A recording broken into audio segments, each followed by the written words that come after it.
What's up, everyone? Welcome back to the channel, guys. Welcome to Crucibeast build progress video. This is part 1 out of 2 parts, and I want to just tell you guys pretty much how it started with this character. Originally it was just like a challenge run. I just wanted to defeat all of the Limgrave bosses as a naked level 1 wretch. However, I did forget about the Pumpkinhead. This is why I defeated him using some powers, aspects of the Crucible powers, as you can see. And I did not know about the Cemetery Shade's existence until I have already leveled up and gotten some of my incantations here and some gear as well. Then I decided to go on a rampage, kill a few bosses, still naked but with powers at least at this point in the game. And then I wanted to create a Crucibeast afterwards. Do not forget, like initially when I first started this character as a challenge run just for Limgrave, I defeated all of the bosses, and there's a playlist called Level 1 Wretch Rex Limgrave. You can check it out if you want to see me defeat, like, you know, the bigger bosses like Margit and Godric as a naked level 1 wretch. However, I also defeat every other boss in Limgrave except for Pumpkinhead and the Cemetery Shade as a naked level 1 wretch with no upgrades, no nothing. Just like as soon as you start, you go get your mount and you just go look for bosses. That's it.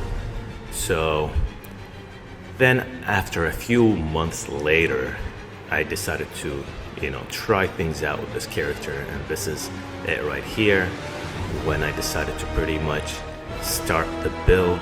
But even after I started this build, after a while, like, let's see, I cleared Limgrave, and then I didn't touch this character for about a few months, and then came back here, picked up some aspects of the Crucible incantations as I wanted to start making a build, and I eventually defeated Ranella.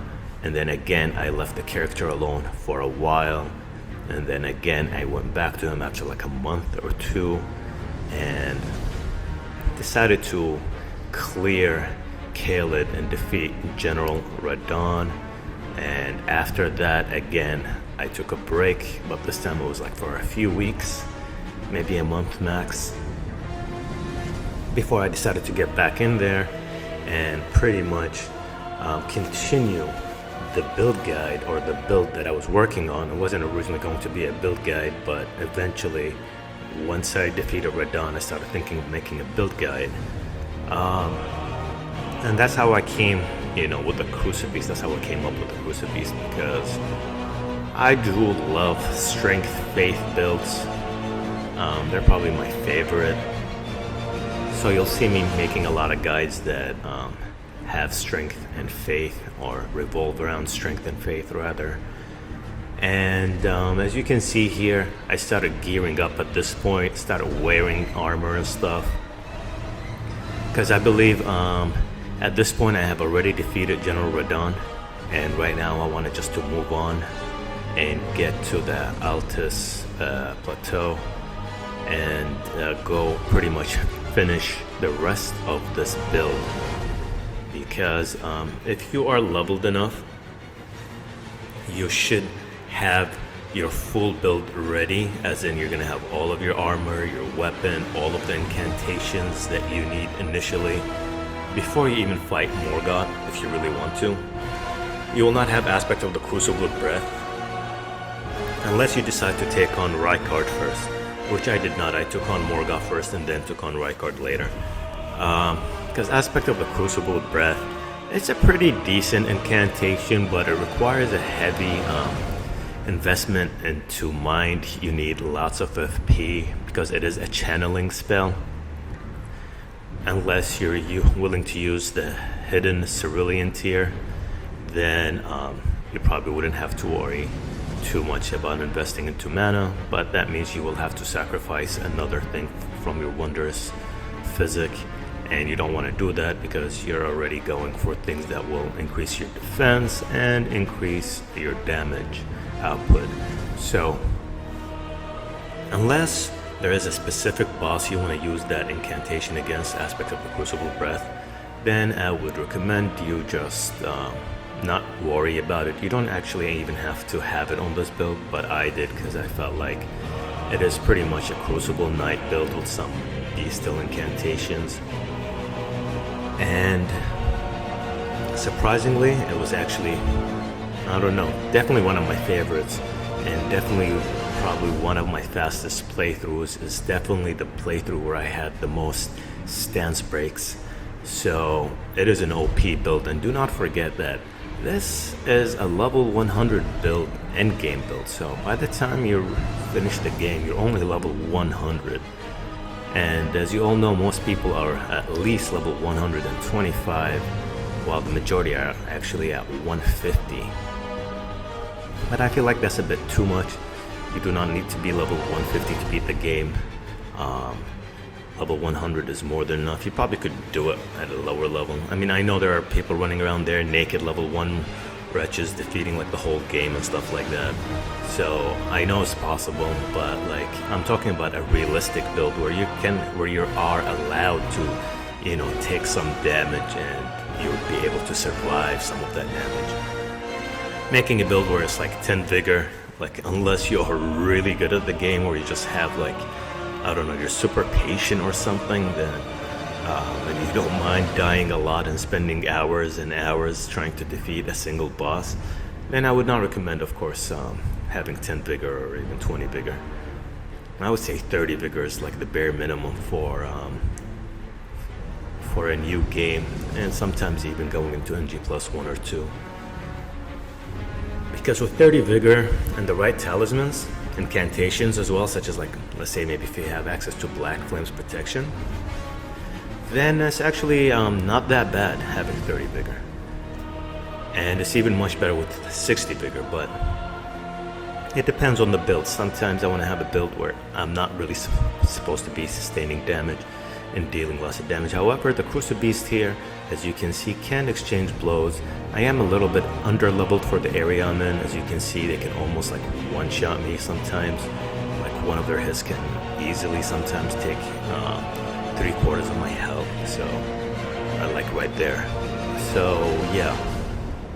I do not have a lot of investment into vigor at this point, mainly due to the fact that I wanted to invest more points into strength and faith and endurance so I could carry more stuff, deal more damage, and just have access to more incantations that made this build what it is, the Crucibeast. And it's not, you know, it's not a melee build. I mean, look, it kind of is, but you are supposed to be depending on your incantations. As you can see, I try to use them as much as possible. I do not just depend on my melee attacks the majority of the time. So keep that in mind, guys. And as you see, we're already at the Altus Plateau. We're making great progress here. Like I said, with this build, you're supposed to be not a tank, but like a bruiser, where you are allowed to, you know, not worry about taking damage that much. Alright, you are allowed to take damage, and at the same time, you can dish out pretty decent damage. You will be stance breaking most of these bosses, as you can see, whether you go for incantations or your melee attacks. It really doesn't matter that much. But there's no point in having the incantations if you are not planning on using them. I mean, without the incantations and utilizing them, then you might as well go for like a pure strength build that like barely uses any incantations. Probably will have 1 or 2 like that. I usually like to have builds that are somewhat of a hybrid build, where you have access to spells, sorceries, incantations, whatever it is, and you're not just depending on your melee attacks. Just to make the build more interesting, it seems it would be somewhat slightly boring if all you do is just jump attacks and charge the attacks from the beginning of the game till the end of the game. But I think it would, you know, serve well, as in it would be a pretty efficient build. And strength builds are great, generally speaking, but I do like having access to some sorceries and some incantations, just any spell that would give me the ability to attack foes from afar, and just makes me a bit more versatile. So that's why I go for these builds. But if you want, we can vote at one point. I'll have a poll up where we can maybe have just like pure strength builds, but I'm not sure what people really like the most. Are they into sorceries, incantations, strength, dexterity? None. I've never had an arcane build yet, which I'm planning on having. But anyways guys, this is the very crucial point in the game right here. You get to complete a lot of your set by defeating these Crucible Knights here. Crucible Knight Ordovus is the one that you want. He's the one with the shield and the sword. You're not going for the shield, but you will be going for his sword, simply due to the fact that we will not have enough endurance at that point at level 100 to like just have access to all these incantations and have enough pretty much endurance to equip his shield, as well as his armor set is pretty heavy. So and we're not really a defensive build anyways. We are kind of like the other Crucible Knight right here, the one that does not use a shield, but we're using the sword for Ordovus, or Ordovus' sword, because the Ash of War on it is just so amazing. This one is pretty good too, but I will have another build that revolves around the other armor set, or the other Crucible Knight that just died here. However, this is an Ordovus pretty much build that will utilize, like I said, bestial incantations. Now you've seen me use some bestial incantations here, but you'll see me using it a bit more. And concerning the bestial incantations, honestly guys, they're better for the open world, especially beast claws. Like if you have a lot of enemies in front of you, or even Gorang's beast claw if you're surrounded by enemies, as generally speaking they cost less than the Crucible incantations, and usually have better range and just are better for like AoE damage, while these, the Crucible incantations, are much better against bosses. That's what I would do, personally speaking.